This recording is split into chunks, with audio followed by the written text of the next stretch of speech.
years, the rough, mean streets. And again, by my own merits and by my own scheme, I got myself out. Um, when I was about 37, 38 years old. I'm 51 now. Okay, I am not a habitual criminal. I do not have a criminal record. And I was well known to police, in that neck of the woods. And they knew that I had a bit of a problem, but they knew very little about my circumstances or background. But police are not stupid people. They know and recognize that the majority of people in those living situations do have some type of problem that put them there in the first place. I was one of the lucky ones. I managed to get out, and unfortunately, a lot of people aren't so lucky. But I am getting to the focus of my story. Okay, I am working up to that. And the focus is what happens to people within the bureaucracy.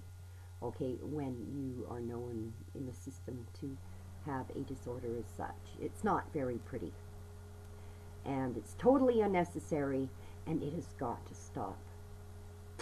I left my ex-husband. This all started when I left my ex-husband June 12th, my abusive ex-husband. We lived on 49th Avenue, just off of Main Street in Vancouver, and I left him June 12th while he was at work one day, 2002, and I went and stayed at a shelter in Vancouver known as the Lookout at 2088 Yukon Street.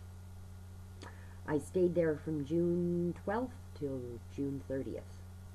The time I was allowed to stay there was limited, okay? I was expected to find my own accommodation, be out at a certain set time, which is reasonable. There has to be space for others to come after me.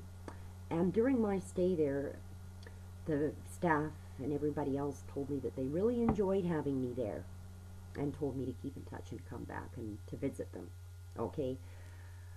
So I was not a trouble. I didn't present myself as a problem to anybody. Again, that shelter is 2088 Yukon Street in Vancouver. It's known as the Lookout Shelter.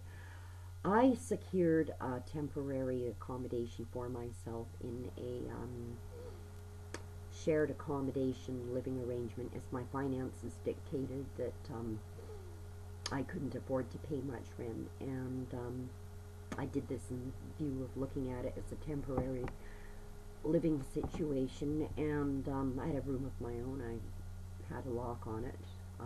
My keys were later stolen from me. I'll cover that. And unfortunately, I had no other choice but to stay in this arrangement until something else better came along, and it turned out that the acting landlord manager and the owner, okay, who had the entire main floor of the house upstairs, apart from the tenants' living quarters to themselves, they turned out to be crooked, and two of the other tenants turned out to be crooked as well. And one of the younger tenants liked to brag that he had a record stemming from back east in Ontario, from whence he came,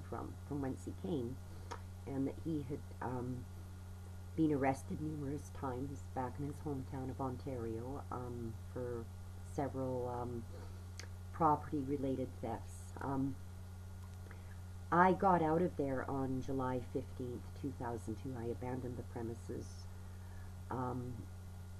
found other living arrangements. It was getting pretty crazy, and I was afraid for my physical safety and for my overall well-being, and I got out of there. Basically to save my life.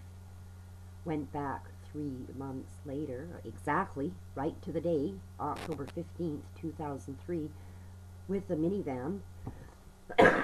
Pardon me. I enlisted the help of my ex-husband and his brother-in-law, who had a minivan. Okay, I had no other choice but to contact my ex-husband because his brother-in-law had the minivan. I didn't have any other means of securing a vehicle, and we went to the premises to get my stuff.